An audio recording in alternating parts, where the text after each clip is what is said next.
حوصلہ افزائی کرتا ہے۔ نبی کریم صلی اللہ علیہ وسلم نے فرمایا کہ جب تم شادی کرو تو ولیمہ ضرور کرنا،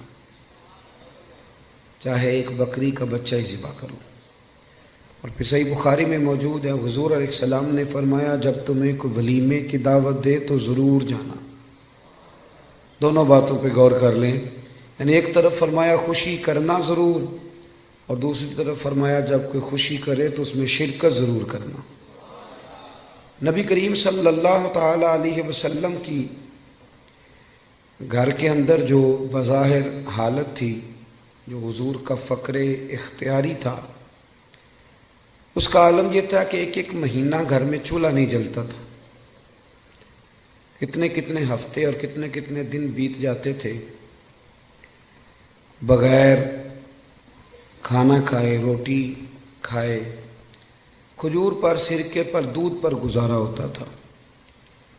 لیکن جب خوشی کا موقع آتا، مسرت کا موقع آتا، اللہ نے آپ کو نواسے دیے امام حسن اور حسین، تو مہینہ مہینہ چولہا نہیں جلتا تھا، پر جب نواسے تشریف لائے تو حضور نے ایک ایک بکرا نہیں، دو دو بکرے ذبح فرمائے، دو دو۔ آپ اس پہلو پر ضرور غور فرمائیے گا کہ 2 بکرے عقیقے میں حضور نے ذبح فرمائے۔ جب خوشی کا موقع آئے گا تو پھر خوشی کا اظہار کیا جائے گا، پھر خوشی اور مسرت کے تذکرے کیے جائیں گے۔ نبی کریم صلی اللہ تعالی علیہ وسلم کا جو میلاد ہے نا، وہ کائنات کا سب سے عظیم ترین واقعہ ہے۔ ہم جو کہ میلاد کا تذکرہ روز کرتے رہتے ہیں، روز سنتے رہتے ہیں، میری بات پہ توجہ ہے آپ حضرات کی؟ مجھے پتا تھا دوستوں نے ابھی آنا ہے، یہ میرے بات علم میں تھی، لیکن میں یہ سمجھتا ہوں کہ افراد کو دیکھ کر بات شروع کرنا یا افراد کو دیکھ کے چھوٹی کرنا یا بڑی کرنا یہ بہتر نہیں ہوتا، اپنے وقت کو دیکھ کے چلنا چاہیے۔ اس لیے مجھے مشورے مل رہے تھے، لیکن میں نے کہا جو کہہ دیا سو کہہ دیا، جو طے ہو گیا سو۔ تو جب میں آپ کی رعایت کر رہا ہوں تو آپ بھی تو میری رعایت کریں نا۔ آپ دائیں بائیں کیوں دیکھ رہے ہیں؟ آپ مہربانی کریں ہماری طرف دیکھیں، اور ہم جو آپ سے باتیں کر رہے ہیں ان پر توجہ کریں۔ اور ہم حضور سید عالم صلی اللہ علیہ وسلم کا میلاد شریف بیان کر رہے ہیں، اور میلاد کے لیے تو شرط ہی کوئی نہیں، اللہ کا فضل ہے۔ میلاد چونکہ ایمان کا تقاضا ہوتا ہے، تو میلاد بندے دیکھ کے نہیں بیان کرنا چاہیے۔ 5 ہوں تو تب بھی ذکر مدینے والے کا ہی ہے، اور 5000 ہوں تو پھر بھی تذکرہ اسی محبوب کامل کا ہے۔ تو آپ میری بات پہ توجہ کریں گے، میں آپ سے کچھ باتیں عرض کر رہا ہوں۔ ہم لوگ چونکہ روز میلاد کے تذکرے سنتے ہیں، کرتے ہیں، روز ہمارے پاس ہر سال ربیع الاول شریف تشریف لاتا ہے، ہم اس واقعے کو نا اس طرح نہیں لیتے جس طرح کہ یہ شان والا اور عظمت والا واقعہ ہے۔ جو لوگ مکہ شریف میں رہتے ہیں نا، بیت اللہ شریف ان کے پاس ہے، وہ زیادہ عمرے نہیں کرتے، وہ نہیں زیادہ طواف کرتے، ان کو پتہ ہے کہ یہ قریب ہی ہے ہمارے۔ جس کے پاس کوئی چیز آ جاتی ہے نا، وہ اس انداز میں قدر نہیں کرتا جو قدر جس کے پاس نہ آئی ہو وہ کرتا ہے۔ میلاد شریف کو اگر آپ نے غور سے دیکھنا ہو تو آپ حضرت آدم علیہ السلام کا وہ قول دیکھیں، جب آپ نے بیٹے حضرت شیش علیہ السلام سے کہا تھا بیٹے سارا کچھ بھول جانا، پر آخری نبی کریم علیہ السلام پر درود و سلام پڑھنا نہ بھولنا۔ آپ نے اگر میلاد کی میری بات پہ توجہ کریں، میری طرف غور کریں، اگر بات کی قدر و منزلت دیکھنی ہے میلاد کی، تو آپ حضرت ابراہیم کی وہ دعا دیکھیں۔ ایک آدمی جب مزدوری کر لیتا ہے تو پھر وہ کہتا ہے کہ مجھے ملنی بھی چاہیے، اور اسلام کا قانون ہے کہ مزدور کا پسینہ خشک ہونے سے پہلے اسے اس کی مزدوری دے دی جائے گی۔ لیکن حضرت ابراہیم نے اپنے صاحبزادے سمیت بیت اللہ شریف تعمیر کیا، اور مزدوری کیا مانگی؟ ربنا وابعث فیہم رسولا، یا اللہ مجھے وہ شان والا رسول عطا کر دے۔ آپ اس شخص کی قدر کو ملاحظہ کرتے ہیں جو ہزاروں سال پہلے نبی پاک کے آنے کی دعائیں مانگ رہا ہے؟ آپ ذرا سوچیں کتنا لمبا انتظار ہے، کتنا لمبا انتظار ہے۔ اور کبھی اس طب اول کو دیکھیں جو محبوب کی ولادت سے کئی ہزار سال پہلے مدینے سے گزرا تھا، تو اسے کسی نے بتایا تھا کہ یہاں آخری محبوب آئیں گے، تو وہ عریضہ لکھ کے دے گیا تھا عریضہ کہ یہ رکھ لینا، اور اگر تمہاری زندگی میں نہ آئے تو پھر اپنی اگلی نسل کو دے دینا، وہ نہ آئے تو اگلی نسل میں دے دینا۔ وہ چلتے چلتے حضرت ابو ایوب انصاری تک پہنچا تھا۔ آپ اس آدمی کا انتظار تو ذرا دیکھیں، اس کا انتظار تو دیکھیں، اس نے میلاد کا کتنا عرصہ انتظار کیا ہوگا، اس کی آنکھوں میں کتنی روشنی ہوگی، کتنی کو تڑپ ہوگی، وہ کتنا ذوق رکھتا ہوگا۔ محبوب جب جناب ابو ایوب انصاری کے گھر آئے تو حضور نے مسکرا کے فرمایا ساری باتیں کر لی ہیں، وہ روکا تو مجھے دے دے، وہ روکا تو میرے حوالے کر دو، میرے نام لکھا گیا ہے۔ نبی کریم صلی اللہ علیہ وسلم نے ہر اس شخص کو، حضرت سلمان فارسی کہتے میں نے صدیوں کا سفر طے کیا، صدیوں کا۔ میرا آپ کا مسئلہ یہ ہے کہ ابا جی دادا جی گھر میں مسلمان تھے، میلاد گھر میں ملا ہے، اس لیے سارا دن بحث ہوتی ہے کہ کرنا چاہیے کہ نہیں کرنا چاہیے، منانا چاہیے کہ نہیں منانا چاہیے۔ میں تو اب اس پر دلائل نہیں دیتا، میں کہتا ہوں صدیاں گزر گئیں، بزرگ دلائل دیتے رہے، کتابیں لکھی گئی۔ اب ہم سے یہ نہ پوچھو کہ میلاد کرنا چاہیے کہ نہیں کرنا چاہیے، اب تو ہم سے یہ پوچھو کہ میلاد کی جھنڈیاں وضو کر کے لگانی چاہیے کہ بغیر وضو کے بھی لگ جاتی۔ اب ساری زندگی یہی اٹکے رہنا ہے کہ کرنا چاہیے کہ نہیں کرنا چاہیے۔ اب تو ہم سے پوچھو کہ میلاد کا لنگر وضو کر کے پکانا ہے کہ بغیر وضو کے بھی پک جاتا ہے۔ اب تو آگے بڑھنے کی کوئی بات کرو صاحب کہ یہی ساری زندگی ہم لوگوں نے اٹکے رہنا ہے۔ بھائی میلاد شریف ایک ذوق ہے، بہت بڑا واقعہ ہے، بہت بڑا۔ نبی کریم صلی اللہ علیہ وسلم کی تشریف آج بھی غریب بڑے مجبور ہیں، بڑے پریشان ہیں۔ اللہ نہ کرے ہم پر کوئی ایسا وقت آئے کہ جب ہم بے بس ہو جائیں، لیکن جب آدمی اپنے آپ کو بے بس پاتا ہے تو بڑی تکلیف میں ہوتا ہے۔ میں دعا کر رہا ہوں اللہ نہ کرے کوئی ایسا وقت آئے، لیکن یارو وہ بیٹی کتنی بے بس تھی، جو زندہ ہوتی تھی اسے اس کا باپ قتل بھی نہیں کرتا تھا، یعنی مارتا بھی نہیں تھا، بلکہ ویسے ہی گڑھا کھود کے نا تو زندہ کوئی، یہ کبھی آپ دیکھیں تو پرانے بادشاہ سزا دیتے تھے، زندہ لوگوں کو چنوا دیتے تھے، یہ بہت بڑی سزا ہوتی تھی۔ اب پتہ نہیں کب اس کا دم گھٹتا ہوگا، کب وہ بیچاری مرتی ہوگی۔ زندہ بچی کو زمین میں رکھ کے اس کے اوپر مٹی ڈال دی جاتی تھی، وہ کتنی کو چیخیں مارتی ہوگی۔ آپ سمجھے اس بات کو کہ وہ لوگ کتنے سخت تھے کہ جو اس قدر زیادہ، آج بھی بڑا گناہ گار شخص بھی ہونا تو بیٹی کا نام لیں تو اس کی آنکھوں میں آنسو آ جاتے ہیں۔ وہ بہت بڑا بھی انسان سخت دل ہو تو بیٹی کبھی رو پڑے تو وہ بھی رو پڑتا ہے۔ تو اسے پوچھو تو صحیح بیٹی سے کہ بیٹی معاملہ کیا ہے، تجھے تو زندہ دفن کیا جاتا تھا تو اب اتنا پیار کیوں ہے؟ تو وہ کہتی ہے پیار اس لیے ہے کہ مدینے والے کا میلاد ہو گیا ہے، اب حضور تشریف لے آئے۔ بھائی آپ اس بات کو سمجھیں، آج بھی جو کسی کا ملازم ہے وہ بڑا پریشان ہے، جو 2 لاکھ روپے ایڈوانس دے کے کسی کو رکھ لیتے ہیں وہ بڑا تنگ کرتے ہیں، اور سارے خاندان سے مزدوری کراتے ہیں۔ آج بھی جس کو 1.5 لاکھ ایڈوانس دے کے ملازم رکھا جاتا ہے اسے تکلیف دی جاتی ہے۔ کبھی تو ایڈوانس والا اتنا پریشان ہے، کبھی اس سے پوچھ کے دیکھو تو جسے خرید لیا جاتا تھا اس کی مرضی کوئی نہیں، کھا نہیں سکتا، پی نہیں سکتا، جا نہیں سکتا، بلکہ یہاں تک حالت تھی کہ وہ اس کی ڈیوٹی ہے اونٹ سنبھالنے کی، تو وہ اپنی مرضی سے اگر اونٹ دھوپ سے کھول کے چھاؤں میں باندھ دیتا تو درے پڑتے تھے۔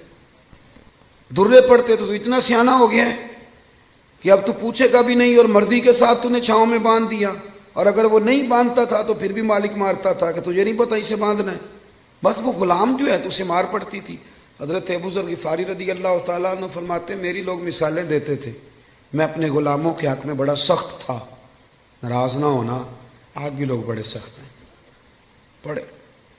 وہ جو ہمارے گھر میں برتن دھوتی ہے نا اس کو لوگ کام والی مائی کہتے ہیں، پڑھا لکھا آدمی کہتا ہے کام والی بی بی آئی ہے کہ نہیں، صفائی والی بی بی آئی ہے کہ نہیں، باتیں ایک ہی ہیں، لیکن اگر اسے پھپھی کہہ لیا جائے تو اس کی عزت بڑھ جائے گی، اگر اسے خالہ کہہ لیا جائے تو اس کی عزت، بات ایک ہی ہے۔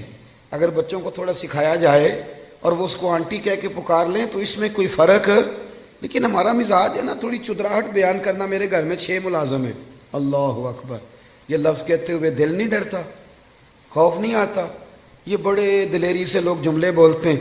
حضرت ابو ایوب انصاری رضی اللہ، حضرت ابو ذر غفاری فرماتے میں غلاموں کے حق میں بڑا سخت تھا، لوگ میری مثالیں دیتے تھے، کہتے تھے پھر تیرا اپنے غلام سے کہتے تھے پھر تیرا وہی حال کریں جو ابو ذر غفاری کرتے ہیں اپنے غلام کا، بڑا مارتا تھا۔ کہتے میں کلمہ پڑھنے کے لیے حاضر ہوا نبی کریم کی بارگاہ میں، حضور نے بڑی نصیحتیں فرمائیں۔ جب میں حضرت زید بن ارقم کے گھر سے باہر نکلنے لگا نا، دار ارقم میں تھے حضور، تو محبوب نے آواز دی، فرمایا ایک بات رہ گئی یا رسول اللہ حکم کریں، تو فرمایا اپنے غلاموں کے ساتھ اچھا سلوک کرنا۔ آپ فرماتے ہیں گویا میری نبض پہ یاد رکھ دیا نبی پاک، میری نبض پہ۔ میں نے فوراً عرض کی حضور کس طرح کا سلوک کروں؟ نبی پاک علیہ السلام نے سلوک بھی بتایا، فرمایا جس طرح کا خود کھانا اسی طرح کا انہیں کھلانا۔ یہ میلاد کی تعلیمات ہیں، ان کو ذرا سمجھ کے جائیے گا۔ جس طرح کا خود کھانا اسی طرح کا انہیں کھلانا، اور فرمایا جس طرح کا خود پینا اسی طرح کا انہیں پلانا، اور جس طرح کا خود پہننا اسی طرح کا انہیں پہنانا۔ یہ حضور کی تعلیمات ہیں ملازم کے حق میں۔ آج پڑھی لکھی سوسائٹی میں یہ ہوتا ہے سارا کچھ، جو بڑا شور کرتے ہیں لبرل لوگ کہ ہم جی بڑے بڑے حقوق بیان کرتے ہیں سوسائٹی میں، تو یہ کرتے ہو سارا کچھ کہ جس طرح کا خود کھانا اسی طرح کا انہیں بھی کھلانا، جس طرح کا خود پینا اسی طرح کا انہیں بھی پلانا۔ حضرت ابو ذر غفاری فرماتے ہیں میرے غلام بڑا ڈرتے تھے، پر میں حضور کی بات سن کے جب گھر گیا نا، تو آج میں نے اپنی اہلیہ سے کہا کھانا تم پکاؤ گی۔ انہوں نے کھانا پکایا تو میں نے خود دسترخوان پہ چنا، آدھے غلام ادھر بٹھا لیے آدھے ادھر بٹھا لیے، میں بیچ میں بیٹھ گیا۔ فرماتے ہوں میرے ساتھ جو غلام بیٹھا تھا وہ بوڑھا تھا، وہ لقمہ اٹھاتا تو ہاتھ کانپتے۔ میں نے انہیں کہا بابا ڈرتے کیوں ہو؟ تو کہنے لگا اب نہیں مجھ سے درے کھائے جاتے، میں بوڑھا ہو گیا ہوں۔ روٹی پہ بٹھا لیا، جو اصل بات ہے وہ بتائیے، ہمیں ڈر آتا ہے آپ سے۔ تو حضرت ابو ذر غفاری فرماتے میں کبھی نہیں رویا تھا، پر آج میں رو پڑا۔ میں نے کہا بابا اب تمہیں کوئی بھی نہیں مارے گا، اب تم پر کوئی درے نہیں برسائے گا، اب تمہارے سفید بالوں کی قدر ہوگی۔ وہ کہنے لگے اب کیا ہوا ہے؟ تو میں نے کہا میں مدینے والے رسول کا غلام بن گیا ہوں، اور حضور نے حکم دیا ہے غلاموں کے ساتھ اچھا سلوک کرنے کا۔ بھائی میلاد، آپ ذرا پس منظر میں جائیں، میلاد کو ذرا دیکھیں۔ میں نا اس سال ربیع الاول شریف پہ نا ہر محفل میں دوستوں کو ایک مشورہ دے رہا ہوں، آپ کو بھی دے دوں؟ جو چپ ہے ان کی ہاں ہے کہ نہ ہے؟ اللہ جزائے خیر دے آپ کو۔ کچھ چپ بھی بیٹھے ہوئے نا جی، جو بندے چپ ہوتے ہیں وہ کبھی کبھی گھورتے بھی ہیں تھوڑا سا، تو بندہ پریشان بھی ہوتا ہے کہ اب یہ گھور رہا ہے، اللہ جانے کیا بات ہے۔ تو آپ تو خوش ہیں نا، خوش اس لیے ہونا چاہیے کہ میلاد شریف کا موقع ہے۔ نثار تیری چہل پہل پہ ہزاروں عید ربیع الاول، سوائے ابلیس کے جہاں میں سبھی تو خوشیاں منا رہے۔ تو میرے عزیز آپ میری بات پہ توجہ، میں ایک مشورہ دے رہا ہوں دوستوں کو۔ میں کہتا ہوں کہ میلاد شریف نا ہمارے یہاں رسمن بھی بنایا جانے لگا ہے۔ کچھ لوگ میلاد آتا ہے تو کچھ لوگوں کا سیزن آ جاتا ہے، ان کا سیزن شروع، ریٹ لگنے لگتے ہیں، باہر کی نہیں گونے لگتی ہے، ماحول شروع ہوتا ہے۔ کچھ چندے مانگنے والے ہیں وہ بھی چونکوں میں پلیٹیں لے کے کھڑے ہو جاتے ہیں۔ ایک طرف یہ دعویٰ کرتے ہو کہ ہم نبی پاک کے نام کا کھاتے ہیں، ہمارا سارا کچھ حضور کا صدقہ، اور میلاد کی باری آئے تو چندے مانگتے ہو۔ سارے سال میں ایک محفل تو اپنی جیب سے کرا لو، ایک ہی جیب سے کرا لو۔ چلو علامہ صاحب بھی ایک جیب سے کرا لیں، پیر صاحب بھی ایک جیب سے کرا لیں، کوئی ایک تو جیب سے کراؤ۔ ایک طرف کہتے ہو حضور کے نام کا کھاتے ہیں، دوسری طرف پلیٹیں لے کے کھڑے ہو چونکوں میں، یہ کیا مانا ہوا؟ میرے عزیز میلاد جذبات کے ساتھ منائیں، میلاد شوق کے ساتھ منائیں۔ بہت بڑا چودھری، نواب، سیٹھ، بہت بڑا جو ہے وہ انڈسٹری کا مالک 12 ربیع الاول شریف کو نا صبح صبح جھاڑو لے لے اور اپنے محلے کی مسجد میں جا کے جھاڑو دینا شروع کر دے۔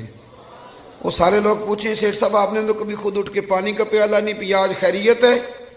تو اس کی آنکھیں آنسو بہائیں، وہ کہ یارو آج میں صفائی کروں گا، اس لیے کہ آج کوئی معمولی دن نہیں، آج میرے نبی کریم کے میلاد شریف کا دن ہے۔ یہ ذوق بنے، ذوق۔ علامہ صاحب، پیر صاحب، مفتی صاحب وہ جھاڑو لے لے اور مسجد کی گلی میں صفائی شروع کر دیں، سارے شاگرد اور مرید اور عقیدت مند دوڑ، حضرت میں کرتا ہوں مجھے دے دیں۔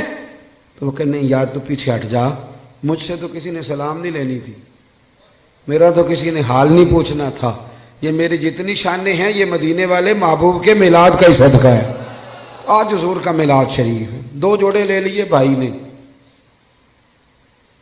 ایک مٹھائی کا ڈبہ لے لیا اور 10 ربیع الاول کو اپنی بہن کے گھر چلا گیا، جا کے نا اسے مٹھائی کھلائی، 2 جوڑے کپڑوں کے دیے تو ہمشیرہ بول پڑی، کہنے لگی بھائی تیرے پاس تو ٹائم ہی نہیں ہوتا، تو کیسے آ گیا ہے، تو کیسے آ گیا؟ تو بھائی کی آنکھیں چمک پڑی، وہ کہنے لگا بہن 2 دن بعد نا میرے نبی پاک کا میلاد شریف ہے، تو میں عید میلاد والی عید ہی دینے آیا ہوں۔ تو بہن رو پڑی، نے سارے محلے کو بتایا میرا بھائی اپنے نبی سے بڑا ہی پیار کرتا ہے، بڑا ہی۔ میلاد میں نا جذبات نہیں شامل ہوتے، اب بات رسمن رہ جاتی۔ اب وہ کیفیات جو آدمی اپنے بیٹے کی شادی رکھتا ہے، اس کی بہن اور بہنوئی اگر ناراض ہوں تو وہ منانے نہیں جاتا ان کو، بتاؤ یار شادی ہے، خوشی تمہارے بغیر نہیں ہو سکتی۔ تو میلاد شریف کی جس نے خوشی کرنی ہے اس کے سارے رشتہ دار ناراض ہو تو اس نے خوشی کیسے منا لی؟ چاہیے تو یہ تھا نا کہ وہ میلاد شریف سے پہلے جاتا ناراض لوگوں کے گھروں میں اور جا کے کہتا ساری خوشیوں سے بڑی خوشی یہ آئی ہے، میں آپ سے معذرت کرنے آیا ہوں، آؤ سارے مل کے اکٹھے ہو کے نبی پاک کا میلاد منائیں۔ ہم اگر میلاد میں جذبات شامل کریں، ذوق شامل کریں، گہرائی میں اتر جائیں، گہرائی میں جائیں، اور پھر جتنی تعلیمات ہیں نبی پاک کے میلاد کی، جتنی تعلیم، دیکھو نا آج بھی جب میلاد کا اسٹیج سجتا ہے نا، جس نے 2 لاکھ روپیہ، 1 لاکھ روپیہ، 50,000 روپیہ تعاون کیا ہوتا ہے نا، وہ اسٹیج پہ بیٹھ جاتا ہے، چاہے وہ سارا سال مسجد نہ آیا ہو۔ اس نے جیب میں رکھی ہوتی ہے، سیاستدان نے، سیٹھ صاحب نے ٹوپی، تو وہ سفید ٹوپی نکالتا ہے، چونکہ اس نے 50,000 دیا تو آ جاتا ہے اسٹیج پہ، اور جن کے ہاتھوں میں نوٹوں کی دتیاں آتی ہیں وہ سارے فرنٹ سیٹ پہ بیٹھے ہوتے ہیں، اور پھر ان کے نام بھی نعت خواں یاد کر لیتے ہیں، اللہ ماشاء اللہ، کہتے ہیں یہ حاجی بڑا عاشق رسول ہے۔ بھی عشق تو اندر کی بات ہے، تجھے کیسے پتا چلا اس کے اندر ہے کہ نہیں؟ یہ تو تو کیسے گہرائی میں اتر گیا کہ حاجی عاشق رسول ہے، کہ یہاں عشق رسول کے لیے نوٹوں کی دتی کا ہونا ضروری ہے؟ یہ مزاج بدلیں۔ سارا سال ہر اسٹیج پہ امیروں کا قبضہ رہتا ہے، اگر میلاد کے اور سیرت کے اسٹیج پر بھی امیروں کا قبضہ رہا تو غریب بیچارے کدھر گئے؟ ایک تو نیکی کرو، محلے کا جو سب سے غریب آدمی ہے جس کو کبھی کسی نے نہیں پوچھا، اس کے لیے ایک جوڑا بنواؤ، اس کے سر پہ دستار سجاؤ، اور جو فجر کے وقت آ کے مسجد کھولتا ہے، صفائی کرتا ہے، اسے کپڑے پہناؤ اچھے، دستار سجاؤ، میلاد کے اسٹیج پہ بٹھاؤ، تو وہ کہے اب کیا کرنا ہے تو اسے کہو اب کہنا ہے ہم غریبوں کے آقا پہ بے حد درود، ہم غریبوں کے آقا پہ، ہم غریبوں کے آقا پہ بے حد درود، اور ہم فقیروں کی ثروت پہ لاکھوں سلام۔ میلاد میں اصطلاحات کی ضرورت ہے۔ مجھے نہیں اچھا لگتا لنگر ہو میلاد شریف کا اور وہ چھتوں سے بانٹا جائے، ایک طرف لنگر اور وہ بھی لنگر شریف، اور پھینکا جا رہا ہے چھتوں سے۔ میلاد شریف کے لیے میں اپنے ہاں یہ اہتمام کرتا ہوں، میں کہتا ہوں تازی روٹی، آپ باورچی سے کہیں وہ روٹیاں پکائے، صبح فجر کے بعد کھانا شروع ہو جاتا ہے۔ میں اپنے سنگیوں سے کہتا ہوں بھی سارا دن روٹی کھانی ہے آج، سارا دن۔ اس کا طریقہ یہ ہوگا کہ تھوڑی سی اب کھا لو، تھوڑی سی ٹھہر کے کھا لو، تو وہ کیسے کھانی ہے؟ غریبوں کو بلا بلا کے لاؤ۔ آپ کو پتہ ہے نا ہر محفل میں غریبوں کے دسترخوان الگ ہوتے ہیں، امیروں کے دسترخوان۔ پیر صاحب کو چونکہ گلے کی تکلیف ہوتی ہے تو ان کے لیے اللہ ماشاءاللہ دیسی گھی کی یخنی الگ تیار ہوتی، کالی مرچ والی، انہوں نے الگ کھانی ہوتی، وہ سارا بندوبست الگ سے تیار ہوتا ہے، اور غریب آدمی کو پھینکے جاتے ہیں یوں کر۔ یہ اعزاز نہیں۔ میری بات کی سمجھ آ رہی ہے؟ آپ مجھے بتائیں کہ آپ بیٹے کی شادی کریں تو شاپر پھینکیں گے، ڈبے پھینکیں گے، آپ چھتوں سے پھینکیں گے؟ آپ لوگ کہیں گے یہ کیا طریقہ ہے؟ آپ بٹھائیں لوگوں کو اور ان کے ساتھ خود بیٹھیں، سیٹھ صاحب، چودھری صاحب، علامہ صاحب، مفتی صاحب، پیر صاحب، ویسے ہی غریب کے ساتھ بیٹھ جائیں گے نا تو روٹی آنے سے پہلے ہی آدھا پیٹ بھر جائے گا اس کا، وہ سمجھے گا مجھے عزت مل رہی ہے، مجھے وقار مل رہا۔ میلاد کے موقع پر غریب کو بٹھال کے، اللہ کرے کہ ہم یہ خوشی منائیں کہ آج روٹی میں اپنے ہاتھوں سے کھلاؤں گا، آپ کھانے ڈال ڈال کھلائیں، ان کو کھلائیں، ان کی خدمت کریں، اظہار مسرت کریں، شوق پیدا کریں۔ سیاستہ میں روایت ہے، حضرت عتبان بن مالک رضی اللہ تعالیٰ عنہ نابینا صحابی تھے، میرے نبی کریم علیہ السلام کی خدمت عالی مرتبت میں حاضر ہوئے، عرض کی یا رسول اللہ صلی اللہ علیہ وسلم میرا دل کرتا ہے میرے گھر تشریف لائیں۔ صاحب نسیم الریاض نے ایک باب باندھا ہے شرح شفا شریف میں، وہ فرماتے ہیں کہ جب تک نبی کریم علیہ السلام کا شوق نہیں نہ پیدا ہوتا ساری عبادتیں پھیکی رہ جاتی۔ کیا چیز جی؟ شوق۔ نبی کریم علیہ السلام فرماتے ہیں، رب فرماتا ہے جو مجھ سے ملنے کا شوق رکھتا ہے نا، اللہ فرماتا ہے میں بھی اس سے ملنا چاہتا ہوں، اور جس کے دل میں کبھی خواہش نہ پیدا ہوئی کہ میں اپنے رب سے ملوں، رب بھی اس کی ملاقات کو پسند نہیں۔ یہ شوق یعنی حضور علیہ السلام کا شوق، محبوب کے لیے اہتمام، بندوبست، یہ ضروری ہے۔ حضرت عتبان بن مالک عرض کرنے لگے یا رسول اللہ کبھی میرے گھر آئیں، تو نبی رحمت سید عالم صلی اللہ علیہ وسلم نے فرمایا کل ظہر کے بعد آؤں گا۔ کتنے لوگ آئیں؟ عرض کی حضور ظہر کے نمازی سارے ہی آ جائیں۔ حضرت ابو ہریرہ رضی اللہ تعالیٰ عنہ فرماتے ہیں ظہر کے نمازی سارے پہنچ گئے۔ آپ نے مجھ سے ناراض نہیں ہونا چونکہ آج آپ نے سننے کے بلایا ہے، تو جو میں سنا سکتا ہوں وہی سنانا ہے نا، میں نے جو مجھے آتا ہے وہی سنانا ہے نا آپ حضرات کو۔ میرا یہ دعویٰ ہے کہ نعرے سارے لوگ ہی لگاتے ہیں لیکن اپنے اپنے وقت پہ نعرے۔ حضرت ابو ہریرہ فرماتے ہیں کہ جب ہم ان کے گھر گئے تو وہ نعرے لگانے لگے، اور نعرے وہ پتہ کیا لگاتے تھے؟ کہتے تھے لوگوں ذرا جھانک کے تو دیکھو، دنیا میں جو سب سے زیادہ عزت والے ہیں وہ میرے مہمان بنے ہوئے ہیں۔ مجھے ایک سیٹ صاحب کہنے لگے رات محفل میلاد تھی، نعت خانوں نے اور واعظین نے سونے نہیں دیا، تو آپ یہ نہ کریں غریبوں کو دے دیں۔ میں نے کہا سیٹ صاحب آپ گئے تھے محفل میں؟ کہنے لگے نہیں۔ تو میں نے کہا پہلے بھی تو وہاں غریب ہی کھانے جاتے ہیں، امیر کون سا ہوتا ہے ادھر؟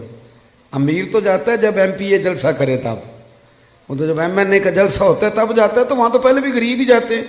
تو اور نہ ہے کسی غریب کو اگر کوئی رہ گیا تو وہ ہمیں دے دو، ہم اسے بھی کھلا دیتے ہیں، ورنہ میلاد کی محفلوں میں، اور میں صحیح کہہ رہا ہوں کہ نہیں؟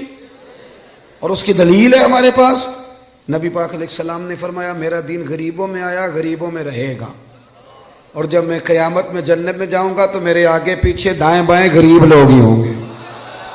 تو یہ تو طے شدہ بات ہے، تو آپ مزید کس غریب کی بات کر رہے ہیں وہ بتا دیں، آپ اس کو بھی شامل کر لیتے ہیں۔ دوست، نعرے تو کوئی نہ کوئی اپنے اپنے وقت پہ لگاتا ہی ہے۔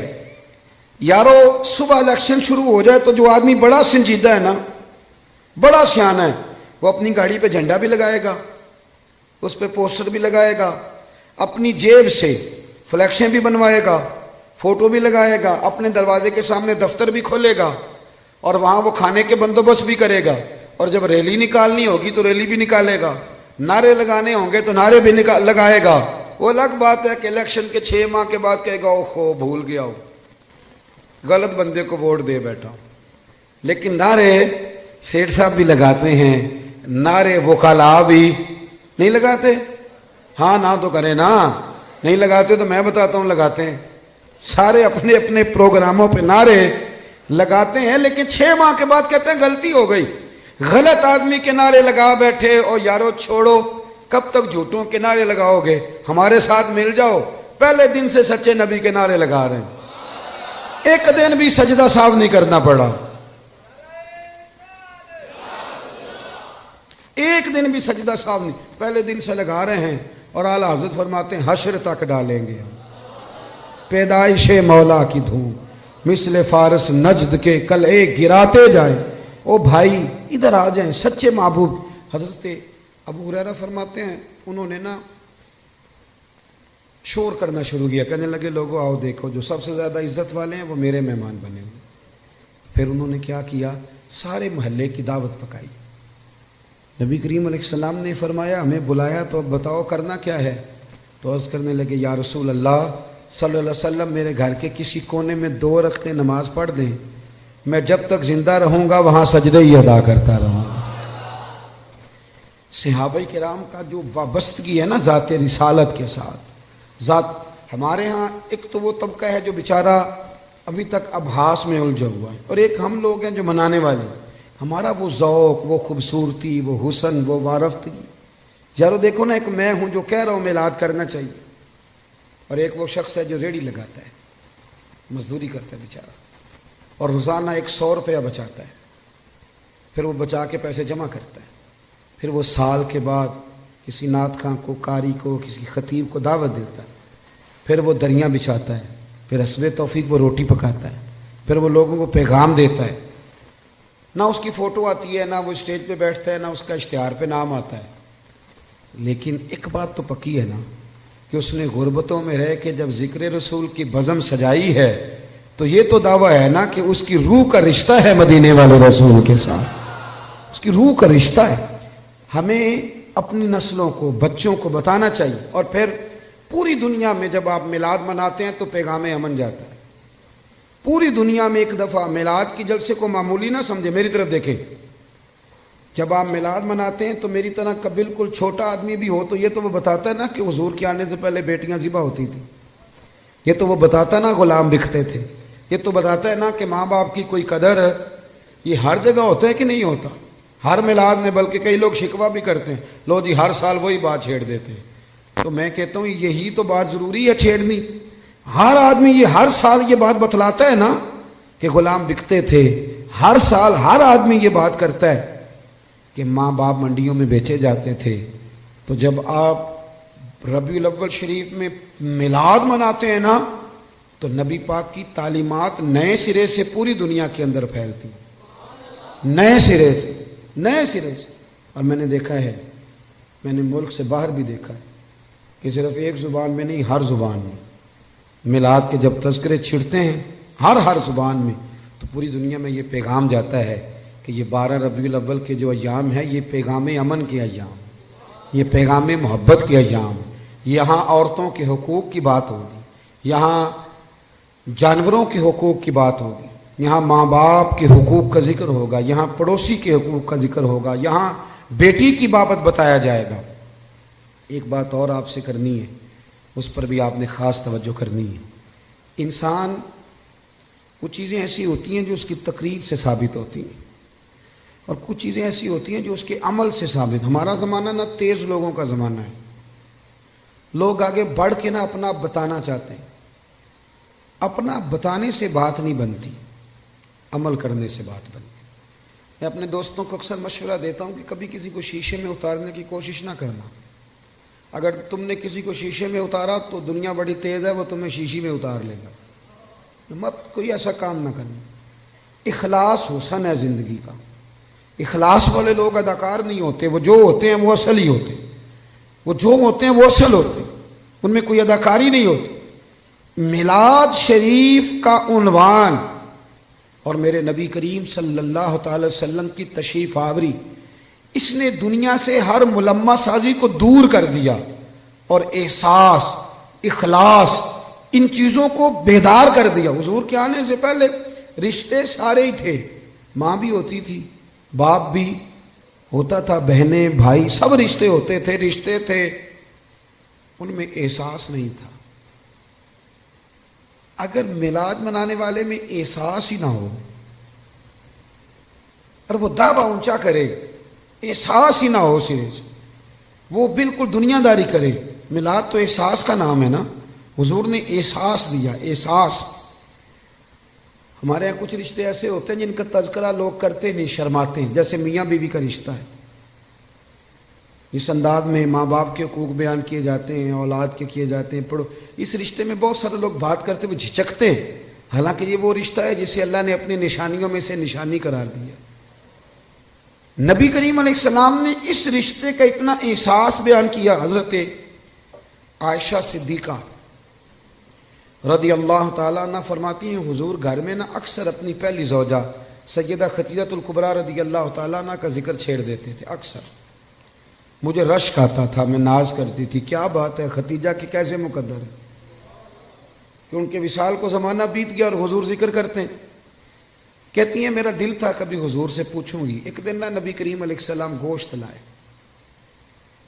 اور مجھ سے فرمایا کہ آج تک گوشت پکاؤ۔ کہتی ہیں وہ گوشت میرے سامنے ہے، میں صاف کرنے لگی تو محبوب کریم علیہ السلام نے فرمایا ذرا شوربہ زیادہ کرنا۔ میں نے کہا یا رسول اللہ صلی اللہ علیہ وسلم کچھ مہمان آئیں گے؟ تو حضور فرمانے لگے نہیں، مجھے پتہ چلا ہے مدینے میں نا ختیجۃ الکبریٰ کی کچھ سہیلیاں آئی ہیں، تو تم شوربہ زیادہ پکانا، میں کچھ سالن انہیں بھی بھیجوں گا۔ میں کہہ رہا ہوں ذرا رشتے کے احساس کی شدت کو ملاحظہ کریں، وہ باتیں جو اکثر لوگ کرتے وہ جھجکتے ہیں کہ اب اس کی بھی شدت بیان کی جائے گی۔ فرمایا میں نے نا انہیں سالن بھیجنا ہے، تو حضرت عائشہ صدیقہ کہتی ہیں میں نے جھجکتے سنبھل کر، سوچ کر، مسجع مکفہ، بڑی احتیاط سے نظریں جھکا کے ایک جملہ کہا، میں نے کہا یا رسول اللہ صلی اللہ علیہ وسلم، اللہ نے آپ کو جوان اور خوبصورت بیویاں دی ہیں، آپ تو ہر وقت حضرت ختیجہ کا ذکر ہی کرتے رہتے۔ کہتی ہیں میں نے تو بات کر دی اور میں خاموش ہو گئی، اب میری جرت نہیں تھی کہ نظر اٹھا کے دیکھوں چہرہ نور کا رنگ کس طرح کا ہے، جھجک رہی تھی، پوری ہمت کر کے میں نے ذرا نظر اٹھائی تو حضور کے چہرے پہ جلال تھا۔ تو محبوب فرمانے لگے عائشہ آج بات کی، آج کے بعد نہ کرنا۔ یا رسول اللہ کیا ہوا؟ فرمایا عائشہ میرے پاس جتنے لوگ آئے ہیں نا وہ سکھوں کے وقت آئے ہیں، ختیجہ تو میرے دکھوں کی ساتھی ہے، وہ تو میری تکلیفوں کی ساتھی۔ فرمایا لوگ مجھے پتھر مارتے، میری راہوں میں کانٹے بچھاتے، میں پریشان ہو کے گھر لوٹتا، اس وفادار بیوی کے ایک ہاتھ میں دودھ کا پیالہ ہوتا، ایک ہاتھ میں کھجوریں ہوتی، کھجور کھلا کے دودھ پلا کے بستر بچھا کے کہتی محبوبہ غم نہ کرنا، اللہ بڑی شان عطا فرمائے گا۔ اتنی شدت رشتوں نے پیدا کر دی، اتنا احساس۔ حضرت عائشہ کہتی ہے کہ بوڑھی اماں حضور سے ملنے آئیں تو نبی پاک نے بڑا ہی پیار کیا، کھانے کھلائے، حضور بڑی محبت سے باتیں کرتے رہے، نبی کریم علیہ السلام نے جاتے دفعہ تحفے بھی دیے۔ صاحب کنز العمار لکھتے ہیں حضرت عائشہ کہتی میں نے کہا حضور مہمان تو روز آتے پر اتنا پیار؟ کون تھی بی بی؟ محبوب فرمانے لگے ختیجۃ الکبریٰ کی سہیلی تھی، یہ آتی تھی، ختیجہ ٹائم دیتی تھی۔ کیا خوبصورت جملہ ہے۔ فرمایا میں نے آج ختیجہ کے طریقے کو زندہ رکھا ہے، میں نے اسے وقت دیا، حسن العہد من الایمان۔ محبوب فرمانے لگے اچھے طریقے سے رشتے نبھانا یہ بھی ایمان کا حصہ ہے۔ او میرے دوست رشتوں کی شدت ہو، او یار چھوڑ، ایسے ہی تو باتیں سن کے ادھر ادھر سے اپنے سگے بھائی کا مخالف ہو گیا، بھائی سے پیار کر، بھائی سے محبت کر۔ میلاد کا معنی رشتوں میں حسن پیدا کرنا۔ ایک صحابی نے آ کے عرض کی یا رسول اللہ یہ میرا بھائی آپ کے پاس ہی بیٹھا رہتا ہے، مشکات میں موجود، سارے کام تو مجھے کرنے پڑتے ہیں۔ تو میلاد والے محبوب نے کیا خوبصورت جملہ کہا، فرمایا جا کے ڈیوٹی کر، رب جو تجھے رزق دیتا ہے نا وہ اس کی برکت سے عطا کرتا ہے۔ اتنا حسن پیدا کر دیا رشتوں میں، اتنا۔ او یار بہن کے لیے جو جذبات نبی پاک نے بیان فرمائے۔ حضرت شیمہ حضور کی رضائی بہن تھی، توجہ ہے میری بات پر؟ میں ایک شکوہ کر لوں آپ دوستوں سے ہلکا سا، بھائی نہ یاروں کو ٹائم دیتے ہیں، بہنوں کو نہیں دیتے، فون بھی نہیں کرتے۔ بہن پردیس میں نہ انتظار کرتی رہتی ہے کہ چلو کبھی بات کریں۔ میں آپ کو بڑی ذمہ داری سے کہتا ہوں، میرے ایک سنگی نے ایک دفعہ کہا کہ پیر صاحب میرے لیے دعا کرنا، تو میں نے اسے کہا یار میں تو مصروف آدمی ہوں، میں کوشش کرتا ہوں کہ یا اللہ جن جن نے دعاؤں کے لیے کہا سب کی قبول کر۔ کہنے لگا میں بڑا پریشان ہوں، نام لے کے کریں۔ میں نے کہا میں نہیں وعدہ کرتا، ہاں اگر تم نے صحیح دعا کرانی ہے نا رونے والی تو اپنی بہن سے کہہ، وہ تو اشارہ دے جا کے میرے لیے دعا کرنا تو مسلح بھگو دے گی رات کو رو رو، ہاں بیٹی سے کہہ، اور اگر بہت جلدی قبول کرانی ہے تو پھر اپنی اماں کے کان میں کہہ، پھر دیکھ تیرے لیے کس طرح دروازہ کھلتا ہے۔ اور میرے نبی کریم نے وعدہ بھی فرمایا ہے، حضور فرماتے ہیں جب ماں باپ اولاد کے لیے ہاتھ اٹھاتے ہیں تو رب خالی لوٹاتا ہی نہیں۔ حضور نے نا یہ احساس، لیکن نا آج لبرل لوگ کھڑے ہوتے ہیں تو وہ کہتے ہیں جی اسلام نے جی بہنوں کا حصہ آدھا رکھا ہے اور بھائی کا ڈبل رکھا ہے۔ میں کہتا ہوں تم نے دین سیکھا ہی نہیں، ہمارے پاس آؤ ہم تمہیں بتائیں۔ بیٹی کا حصہ زیادہ ہے بیٹے سے، کہتے ہیں جی وہ تو ڈبل ہے۔ اور میں نے کہا خدا کے بندے عورت کا حصہ سنگل ہے، پر یہ بتاؤ اس کے ذمہ کوئی حق ہے؟ بچوں کا نان نفقہ ماں کی ذمہ داری کے باپ کی، بیوی کا نان و نفقہ اس نے دینا ہے، بچوں کی پرورش خاوند نے کرنی ہے، ماں باپ کی ذمہ داری کس نے اٹھانی ہے؟ عورت کا حصہ سنگل ہے، ذمہ داری کوئی بھی نہیں، وہ سارا اس کے پاس بجٹ ہی بجٹ ہے، وہ لگا دے تو اس کی مہربانی، خرچ کرے تو اچھا، ورنہ اس کے ذمہ کوئی حق نہیں ہے سوائے اس کے کہ زکوٰۃ فرض ہو جائے یا حج فرض ہو جائے یا قربانی واجب ہو جائے، اس کے ذمے کوئی حقوق، مرد کا حصہ ڈبل ہے، پر ذرا اس کی ذمہ داریاں تو دیکھ۔ وہ میری طرف دیکھ کے خوش ہونے لگا، کہنے لگا صاحب آج تو آپ نے رخ ہی بدل دیا بات کا۔ اور میں نے کہا آپ دور بیٹھ کے باتیں سنتے ہیں نا، آپ کبھی قریب آئیں، جتنا جتنا میرے محبوب کا دین پڑھتے جاؤ گے نا، میرے محبوب کے غلام بنتے جاؤ گے، گدائی کرتے جاؤ گے رسول کریم۔ حضرت شیمہ حضور کی رضائی بہن تھی، حضرت حلیمہ سعدیہ کی بیٹی۔ ان کے قبیلے پر مسلمانوں نے باقاعدہ حملہ کیا، گرفتار ہوئے لوگ، اور بڑی سخت جنگ لڑی مسلمانوں۔ یہ جب آئی نا مدینے تو حضرت ابو ہریرہ کہتے ہیں آگے کہنے لگی میری نا اپنے نبی کریم علیہ السلام سے ملاقات کراؤ۔ تو میں نے بی بی کا دوپٹہ دیکھا تو پرانا تھا، میں نے حالت دیکھی تو اس کی پرانی تھی، سادے کپڑے۔ کہنے لگی کراؤ نا میری ملاقات۔ اللہ اکبر، 2-3 دفعہ کہا تو میں نے کہا تم کون ہو؟ کہنے لگی جا کے نا تو محبوب کی بارگاہ میں عرض کرو کہ یا رسول اللہ شیمہ آئی ہے، کان میں کہو۔ حضرت ابو ہریرہ کہتے ہیں کہ میں اس کی باتیں سن رہا تھا، مجھے یقین نہیں تھا۔ میں نے کہا یہ بی بی کس طرح بول رہی ہے؟ یہ اعتماد اگر ہوتا ہے تو صرف بہن کو ہی ہوتا ہے، یہ رنگ اسی کا ہوتا ہے۔ کہتے ہیں میں گیا اور میں نے جا کے حضور کے کان میں کہا یا رسول اللہ، ایک بی بی یہ سادے سے کپڑے جو لوگ گرفتار ہو کے ہیں ان میں آئی، کہتی میرا نام شیمہ ہے۔ ابو ہریرہ کہتے ہیں محبوب نے تو دونوں مقدس آنکھیں کھول کے میری طرف دیکھا، فرمایا شیمہ؟ یا رسول اللہ ہاں۔ کہتے ہیں حضور اتنی تیزی سے اٹھے کہ چادر مبارک منبر پہ رہ گئے۔ محبوب گھر لے گئے، کہا عائشہ کو بھی بلاؤ، فاطمہ کو بھی بلاؤ، سودا اور حفصہ کو بھی بلاؤ، میری ہمشیرہ آئی ہے۔ کھانے بننے لگے، خدمتیں ہونے لگی۔ سارا زمانہ ترستا ہے کہ مدینے میں کوئی کلی بن جائے، پر میرے محبوب فرمانے لگے شیمہ تو پسند کرے تو تیرے لیے مدینے میں مکان نہ بنا دوں، اگر تو کہے تو میرے پاس رہ جا، میری بہن یہاں رہ جا۔ حضرت عائشہ کہتی میں رو رہی تھی کہ محبوب اتنا پیار، اتنی محبت، وہ رضائی بہن کے ساتھ۔ میلاد تو احساس کا نام ہے، تیرے اندر احساس ہی نہ ہو اور تو خالی نعرے لگا کہ گھر لوٹ آئے، تو میلاد کو کیا سمجھا؟ تو مقصد تک کیسے پہنچا؟ میرے عزیز غور کرے۔ حضرت شیمہ کہنے لگی نہیں میں نے واپس جانا ہے، اور میں ٹھیک ہے میں تیاری کرا دیتا ہوں۔ کہنے لگی اکیلی نہیں جاؤں گی، میرا جتنا قبیلہ گرفتار ہوا ہے سارا آزاد کریں۔ حضرت عائشہ کہتی ہیں پہلے جتنی بھی باتیں ہوتی تھی مشورے سے ہوتی، صحابہ کو بلایا جاتا، مشورہ کیا جاتا، لیکن ادھر بہن کے لب ہلے آزاد کرنے، ادھر حضور نے مشورے نہیں لیا، فرمایا جا سارے ہی آزاد ہیں بغیر مشورے۔ احساس کا نام میلاد ہے، تھوڑا احساس۔ آپ یقین کریں کبھی کبھی بڑی دقت ہوتی ہے، محافل میلاد میں بڑی دقت ہوتی ہے، یار آپ احساس ہی نہیں کر رہے، آپ سمجھ نہیں رہے چیزوں کو کہ یہ کس قدر خوبصورتی کا موقع ہے۔ پوری دنیا کے احساس کا پیغام اگر دیا جا سکتا ہے تو میلاد شریف کے نام پر دیا جا سکتا ہے، میلاد النبی کے نام پر۔ ایک بات اور کرتا ہوں بات سمیٹنے سے پہلے، حضرت ام ایمن رضی اللہ تعالیٰ عنہ، یہ حضرت عبداللہ جو محبوب کے والد گرامی ہیں، حضرت عبداللہ رضی اللہ تعالیٰ عنہ کی آزاد کردہ کنیز تھی۔ حضرت آمنہ کی بھی انہوں نے خدمت کی، نبی کریم کو دودھ بھی پلایا۔ مکہ مکرمہ سے ہجرت کر کے لوگ مدینے آئے تو یہ بھی آئی تھی، تو جن لوگوں کو نبی پاک صلی اللہ علیہ وسلم نے بھائی بھائی بنایا تو انہوں نے پھر اپنی جائیدادیں آدھی دے دی تھی، آپ نے سنی ہوئی یہ بات۔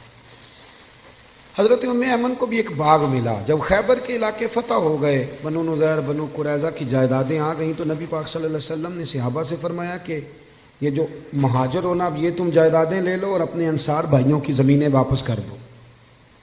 سب نے واپس کر دی۔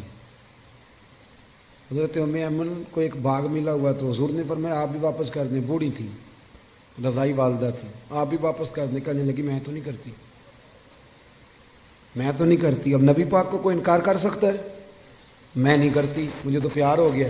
حضرت عائشہ صدیقہ رضی اللہ تعالیٰ عنہ کہنے لگی ام ایمن آپ حضور کو انکار کر رہی؟ محبوب فرمانے لگے عائشہ آپ بیچ میں نہ بولے، میں جانوں اور ماں جانے۔